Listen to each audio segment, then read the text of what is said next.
আমার অনেক আজকে কেক খেতে ইচ্ছে হচ্ছে। আমি আজকে নিজেই চলে গেলাম কেক বানাতে। প্রথমে ডিম নিয়ে নিলাম, একটু মিক্সড করে দিব, আস্তে আস্তে চিনি দিয়ে দিব। আমি হলাম ব্লেন্ডার করছি। আর সাফওয়ান চিনি দিচ্ছে। একবারে চিনি দেওয়া যাবে না, বারে বারে দিতে হবে। না গলার পর্যন্ত ব্লেন্ডার করতে হবে। চিনিটা গলে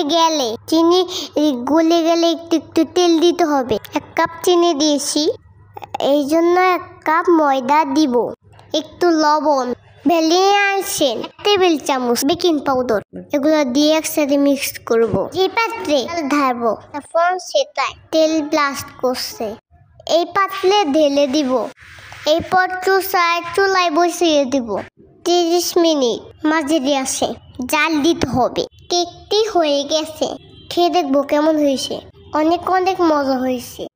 আমার অনেক আজকে কেক খেতে ইচ্ছে হচ্ছে। আমি আজকে নিজেই চলে গেলাম কেক বানাতে। প্রথমে ডিম নিয়ে নিলাম, একটু মিক্সড করে দিব, আস্তে আস্তে চিনি দিয়ে দিব। আমি হলাম ব্লেন্ডার করছি। আর সাফওয়ান চিনি দিচ্ছে। একবারে চিনি দেওয়া যাবে না, বারে বারে দিতে হবে। না গলার পর্যন্ত ব্লেন্ডার করতে হবে।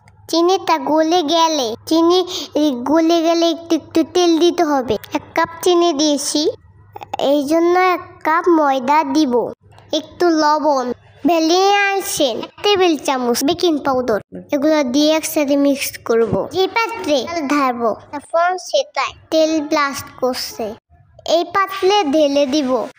এরপর চুলায় বসিয়ে দিব 30 মিনিট মাঝে দিয়ে আসে জাল দিতে হবে। কেকটি হয়ে গেছে, খেয়ে দেখবো কেমন হয়েছে। অনেক মজা হয়েছে।